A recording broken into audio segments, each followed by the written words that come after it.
Welcome, everyone, to the next episode of Meet Your Neighbors. Today, we are revisiting the topic of recycling with the manager of our transfer station and recycling center, Dan McGowan.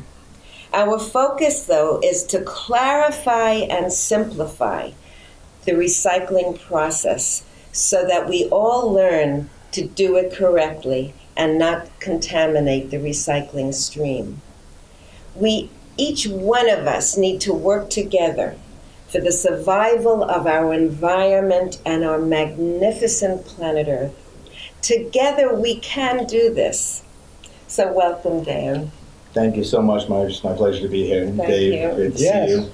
Welcome. Good to see you too. Yeah, and looking forward to this. Thank you. So Dan, I'm going to ask right off something, and that is, what happens when we put the wrong items in the blue recycling bins, or even at the transfer station if we put it in the wrong area? Well, they're considering contamination at that point in time. Anything that goes in the wrong bin is contamination. And so, we at the transfer station and the haulers will sticker your bin if it's completely wrong. But say that it does get through the process, gets to the recycling plant. I mean, they screen that material, take it out, they grade it. They might consider it highly contaminated, and all that stuff that they pull out of there as contamination gets thrown away. Okay, so I think also I just want to go one step further, Dan. Mm-hmm. So with no more landfills in Connecticut, what happens when this all is contaminated, it gets dumped in the trash, correct? Correct. And then we don't have any more landfills in our state. So what happens is that it gets shipped then to one of the incinerators, there are 4 in our state, and it gets burned, which then adds to the pollution problem in our air. And if it doesn't get put into the incinerator, it can get shipped up to 500 miles to another state that has a landfill. And so we all are burdened in this extra cost, correct? Yeah, you're correct in the trash here in the state. We don't landfill any longer. We burn into waste energy plants. Convert that fuel into power. So and those plants are highly regulated. They have a lot of environmental controls on them to try to eliminate that toxins and pollution. It's still an incineration process. There is smoke that's produced. Exactly. There's some toxins that get and there's toxins that people throw away. That's why we have a hazardous waste program that we use to try to pull those toxins out of the trash and treat them in a more environmental way.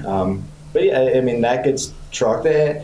And in times like we were in now, we're in the big burn plant in Hartford is shut down. There's not the capacity in the state to handle the trash. And it ends up getting shipped to other waste energy plants, other landfills. Exactly. Wherever there's that capacity to handle that. Which doesn't help our environment. No. So I think what's paramount, as I've heard you say over and over, is the quality of the materials in our recycling bins, and that it's most important, as Dan always says to us, to recycle correctly, not necessarily recycle more.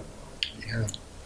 So also, Dan, as we know, many of us are, and I'll put this in quotes, excuse me, we are wishful recyclers. So if you could explain that, I'm going to see what that noise is. So the concept of wishful recycling, and thank you. We always have the mantra recycle right.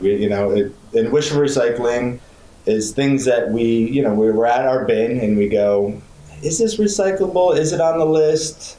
I'm going to put it in the recycling bin because I think it's recyclable. I see it's made out of plastic. It's made out of metal. Let me put it in the recycling bin. And too often those things are not recyclable at the plant and get thrown away. They're treated as contamination. And so the concept of wishful recycling is just that.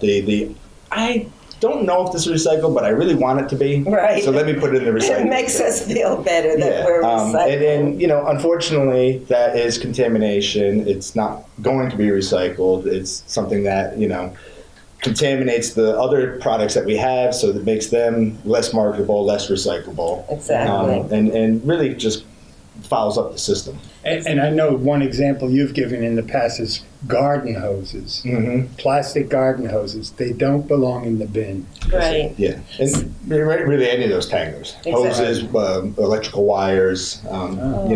You think, metal, that'd be good. It's something we probably want in the scrap metal bin at our place, or the electronics shed. Depending on Right. product. So, Dan, it's critical that all of our recycling material, as you've taught us, must be empty, right? Rinsed, clean, and open.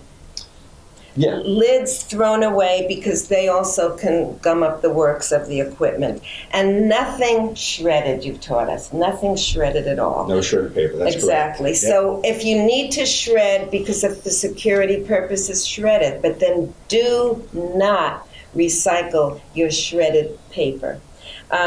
So let's not all of us continue to be wishful recyclers. And for the sake, please, of our children and the children of our children, let's learn what constitutes quality recycling. Yeah, so I get it now. That shredded paper, right to trash. Yeah, unfortunately, it basically acts as confetti when it gets to the plant. It just goes up in the air, it falls through the screens, it ends up with glass where it's a major contaminant there. It's not in a size anymore that can be handled at the recycling plant. So at this point, why don't we go through some of those items that are the vitals of do's and don'ts? Right. You how know, about I we have get a chart, Right. which is part of the state's Recycle Connecticut. These are the items. We can't see you. But that's I'm okay. going to hide. I'll be the board that holds it up. Okay. Okay. Do you want to face Yeah. it towards Well, I mean, Dan? you could face on the camera, and we can talk Okay. about it. Okay. Thank you for this chart. This is great. And like you said, this came from Connecticut Recyclers. If you go to our website, it's a what's in and what's out campaign that the state is working on to really get it so not every town, you move towns and you're confused about what's recyclable or whatnot. They talk to the people who do the recycling plants, and this is the list that they came up with, and we're adopting as well. So, I mean, there's the whole left side in green are all the do's. Those are what we want in the curbside recycling bin. And on the right side in the red are the things that are don'ts. Those are the things that act as contamination to the stream. And I would say, go to our website, www.branford-ct.gov. That's a town website. Go to town departments. There's one for solid waste and recycling. And then right on that front page is a screen where you could type in whatever item it is that you're having a question on, and it should give you an answer as to yes or no. Can you just repeat that site one more time? Yeah, it's the Branford town website. It's branford-ct.gov. Thank you. And all the town departments are there. There's one for solid waste and recycling, and that's where you'll find this information and a whole host of other information on different recycling programs, other things that we accept at the transfer station and whatnot. But to go back to this, I mean, there's a number of things on here, and like you said, clean, empty, dry. That's the mantra of all this stuff. Please empty out your bottles. Get rid of the food. Pizza boxes are a yes now. You just don't want the pizza in there. Yeah, all right. So here's a few items that are yeses. Food grade plastics. They had a creamery drink in here. This was probably a juice box or something at one point. All recyclable, clean, empty. Put it into your recycling bin. Your typical salad bins. That you get, they're all recyclable. They do have these resin codes on the bottom that show you what kind of plastic they're made out of. that's here's a blow up. This is what you'll see. Example. Sometimes it's hard to find, right, Dan? They are tough to find, and I mean this one is tough to find. It's clear writing on a clear package. I mean they're difficult, but I think the key is this was used for food. They don't. Plastics, the rigid plastics like this that are used for your food and your beverages are recyclable plastics. So I wouldn't go deep into trying to find the code. I think if you bought it from your grocery store, it came in plastic, then go ahead. And I'll just add one quick little thing that David and I always look for, but just to let you know, it's sort of a trivia thing. So if you find it, if you care to look, and you see a number 1 or 2, just know that is wonderful recycling plastic because there's a very good market at this point in time for 1s and 2s. And just one more thing. I don't know that Joe can pick this up on the camera, but you have to clean it. But you don't have to make it like the dish that you're going to eat off of. I mean, there's still a little bit of food. Dried grain. Right. But clean enough that it's not gooky. I mean, typically like a tomato sauce jar, can, while it's still wet, a quick rinse and all that goes away and it's clean to go. So. How about this item? The milk type container. Yep, milk, juices, those cartons, those go in with your bottles and cans. Completely recyclable. You take off the top, and you did the great thing of flattening. We have our recycling trucks have limited space on them, and the less amount of air that we transport, the better. I mean, obviously, you're not going to crush this or this. I mean, they're just not going to happen. But these are so easy to crush. It takes a second. So, what about the lids? Lids are a difficult thing because when these items get to a recycling plant, the first thing they do is go over some heavy screens, and anything smaller than 2 inches falls through. And basically, most of that product is the shredded paper, the trash, the broken glass, these lids, prescription bottles, small little pieces that all end up in one big pile of goop that really is very difficult to recycle and typically doesn't. And that broken glass, the shards of it, it can help ruin the equipment. It has a major detriment to the equipment. Right. The glass is basically sand, and that sand breaks down. You get glass dust that just really wears and cuts. So take these. Dump them. Throw it in the trash. Get rid of them. Yes, not in the recycle. No. Yeah, small plastics into the trash. Egg cartons. Great piece of kind of box board paper.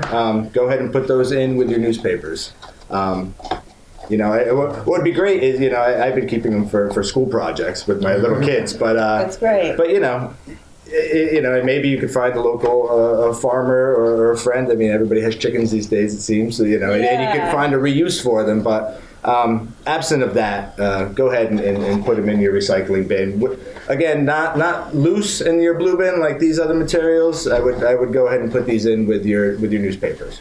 So we're still, when we recycle at the curbside, we do the multi-streams. We have our plastics, our glass, our metals, and our tins, and these cartons. But then we have our fibers. We have our not our styrofoam ones. Styrofoams will go in trash. That's a no. Or the plastic ones, but these carton ones, we'd go ahead and put in with the paper, as would your newspaper, your junk mail, your phone books, your magazines, your inserts. Don't be so concerned about the glossiness. I mean, that's all recyclable. Right. So I just learned that because. By the way, I'm going to crush this down to save room. But I didn't know it goes with the magazines and paper. I didn't think. Of course, it's paperboard. Right? Yeah, it's paper. So good. Yeah. That helps us learn. And paperboard, I don't think I've mentioned that. Paperboard, boxboard, they're common names for a similar type of product. But that's your cracker box, your cereal box, your toilet paper roll, all that kind of pressed paper. That's considered boxboard, paperboard. That is all good. Goes in with your newspapers. And that's different than corrugated. That's different than corrugated cardboard. We have a stream for corrugated cardboard, Bay 1 at the transfer station. We have a cardboard compactor. And corrugated cardboard is defined, easily defined by the 3 layers. You have the 2 outer layers and the one wavy layer in the middle. For structure and So at curbside, not in the blue bin or in the blue bin? Or well, I mean, so all these plastics and metals and everything that's loose in your blue bin at the bottom, then all your newspaper and other fiber products we ask to be put into a paper bag, not plastic. Right. Plastic bags are a bane of recycling. Absolutely. Any plastic films should not be in your recycling, either loose or bagging your recycling. Okay. So put, either bundle it up with some string, your paper products, or get a paper bag and put those in. But there's 2 separate trucks or 3 separate trucks on the compartments on the truck. So when your recycler comes to your house, he takes all these things loose. Well, first he takes the bag of your newspaper and throws that in the newspaper. Then he takes all these loose products and dumps them into the bottles and cans compartment on the truck. And so either you want your cardboard as a separate area, Yes. Either on the side, a box full of other boxes. I've seen people put them underneath so they don't fly away. They flatten them. We want to flatten them again. We're not looking to ship a whole lot of air around. Right, so if we're willing, I know David always does that, but if we're willing, if we have boxes, to just open them up and flatten them down, correct? That's That would exactly help. what we're looking for, yep. save a lot of space. I know you have the compactor at the transfer station, but sometimes I see that gets all filled up and you guys have to come with poles. Mm-hmm. I guess it would be easier if people actually brought those things, again, with the tape cut open so that they flatten the box easily. And I guess it's easier for people to handle if you just have a stack we of would do it that. ourselves. Yeah, And throw it in. Yeah. It doesn't take much time, really it doesn't. I see David doing it in all of our boxes. It's in one moment of time. You can take your household knife, phew, in one just movement down the box, the tape is split and the whole box opens up. It's really easy, folks. We could do this, Yes. And I see you. Yeah, I was thinking about Yeah. talking about plastic bags. Yes. Yep. No plastic bags in your bins. None. Right.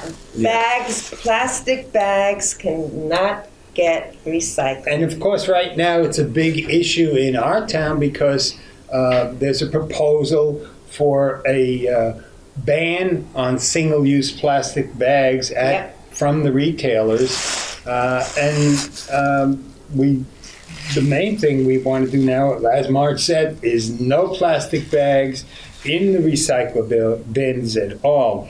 The place for anything that is recyclable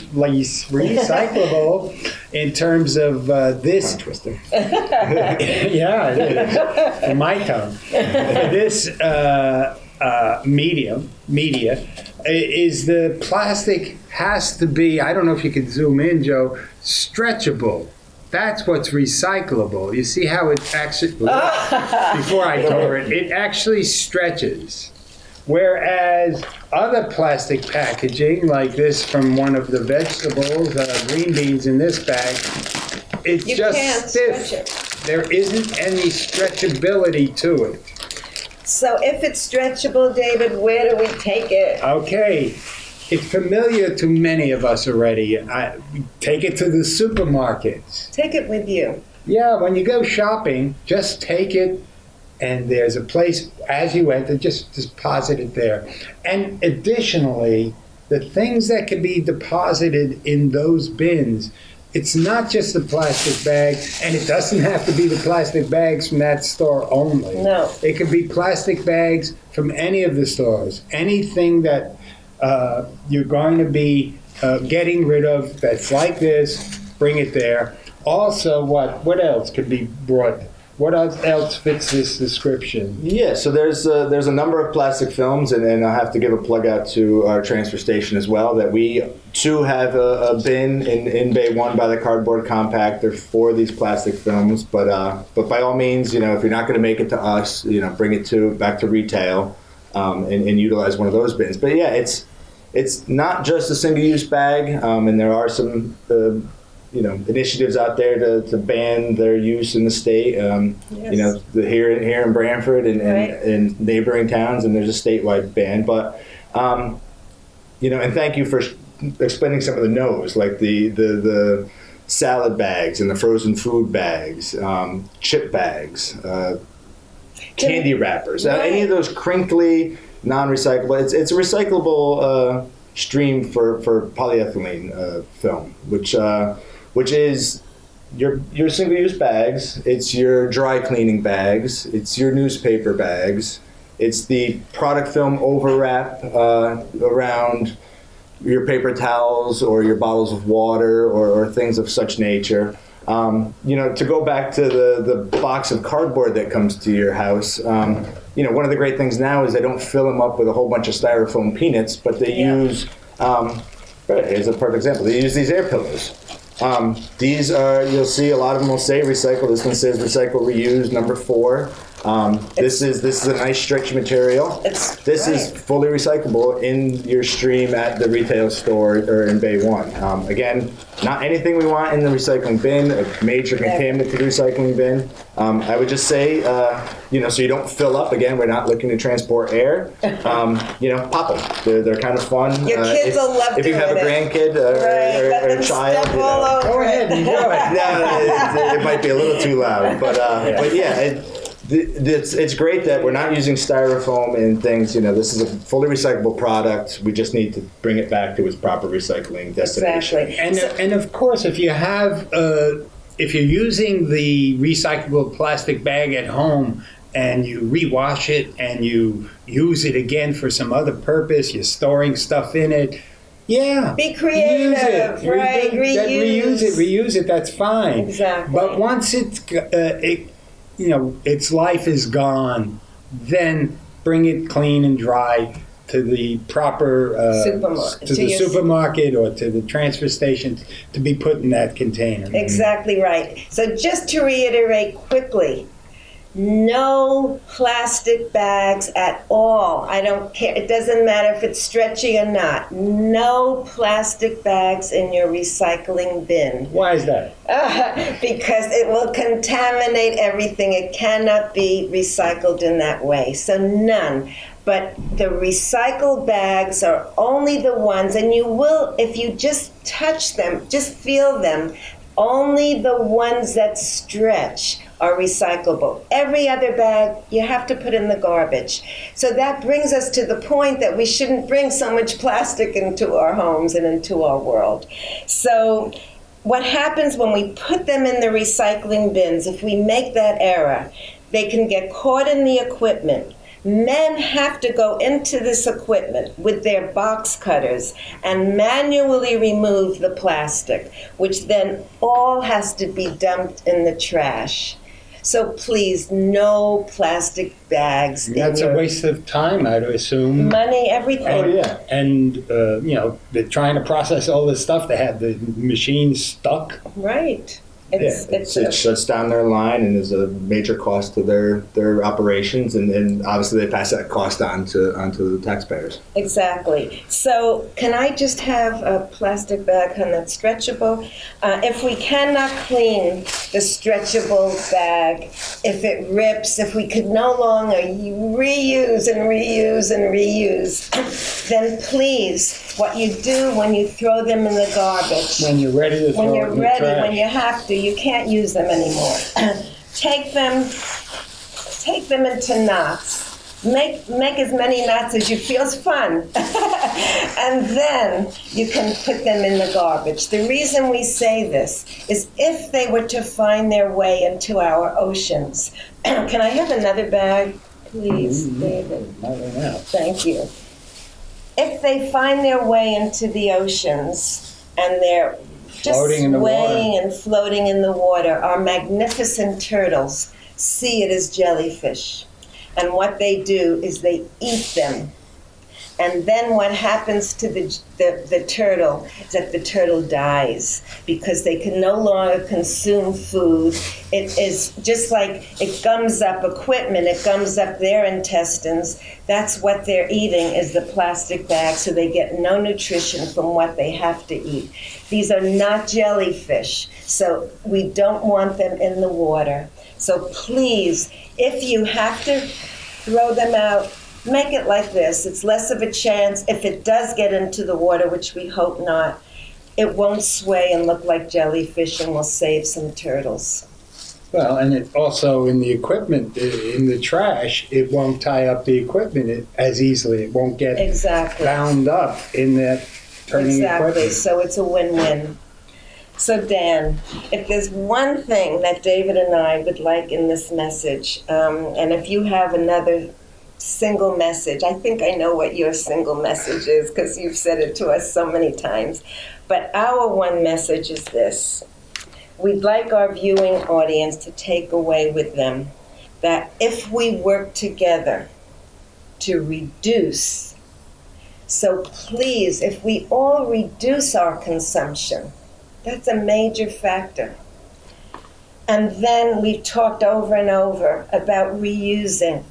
Think creatively, like Dan says, excuse me, even the recyclable cardboard egg carton, he keeps for his kids to do all kinds of projects. So be creative. Don't feel guilty. We are in a plastic world, so we do have a lot of plastic in our homes, even if we care deeply about our environment. So think of ways to use them and reuse them and reuse them and reuse them.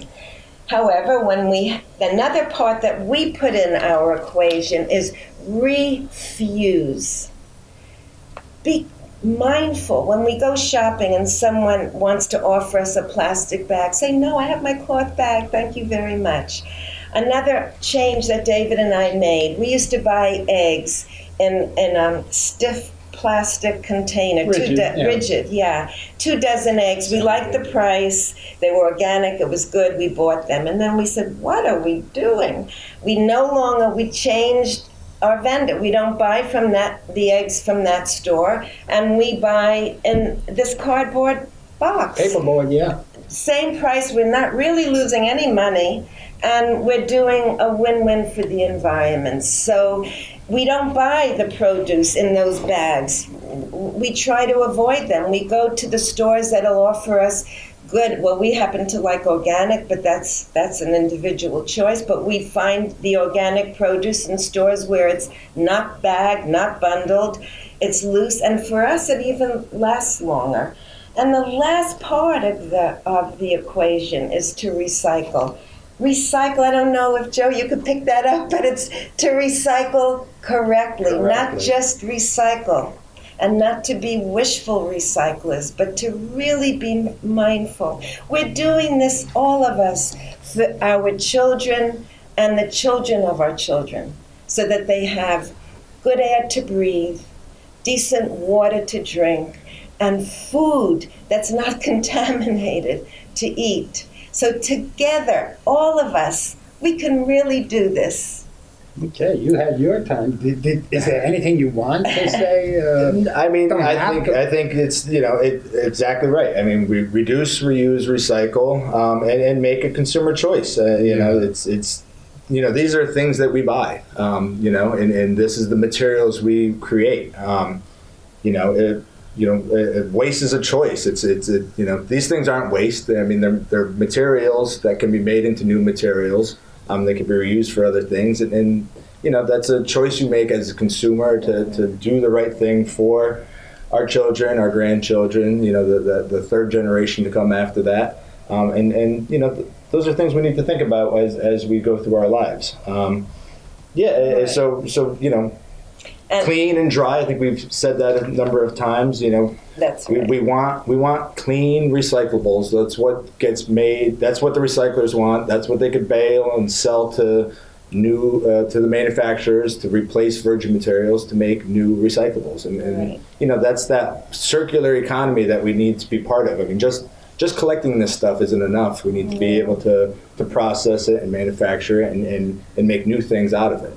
That's recycling, and that's what we're trying to do. Right. And just lastly, I would say that we've been talking about the curbside recycling. There's some things on the don'ts there, some of the pots and pans and other scrap metal. There's lots of items that can be recycled that just don't go in your recycling bin. All that scrap metal. There's a bin for the scrap metal. There's waste oil. There's your curly bulbs as we all make the transition to using better light bulbs. This fluorescent light bulbs. Those can be recycled. They don't go in your recycling bin, but we have a spot at the transfer station. How about aerosol cans? Aerosol cans, food grade ones, whipped cream or something. If they're empty, go ahead and put them in your curbside bin. Again, if they're empty, you could, but they didn't have food grade materials. Again, empty. We don't want, the scrap guy doesn't need that to go into a system and explode or be a hazard or any sort. But those could go into the scrap metal bin. If they did have materials still in them that you don't plan on using, that would go back to hazardous waste. Those chemicals would get processed and emptied there, and then we're not just shooting them off into the ozone layer or into our water system. They're being properly handled and recycled. I know, ice cream containers. Ice cream containers, yep. All that waxy cardboard, paper cups, hot and cold. Your coffee cup and all that. It's paper, but it has either a plastic or a wax liner. Can't be recycled as plastic. It's trash.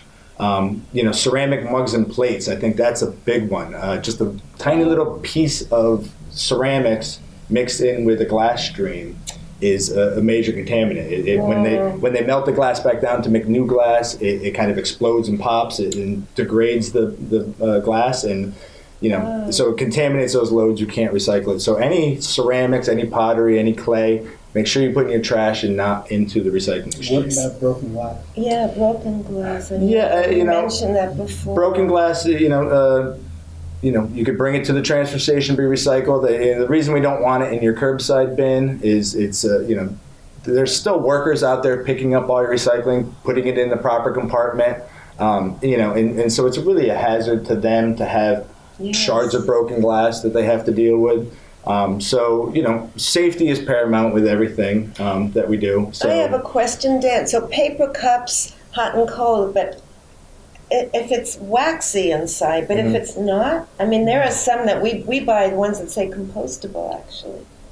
I would say to throw them away because there's probably compostable. There's probably some waxes, some starches that break down that they do. I'm not fully hip to their manufacturing, what's in them, but I think it's kind of a when in doubt, throw it out kind of thought. So I would say to just go ahead and I'm sure, I don't know what exactly it is, and it might not be anything, but it's probably something we want to put in the trash and not in the recycling bin.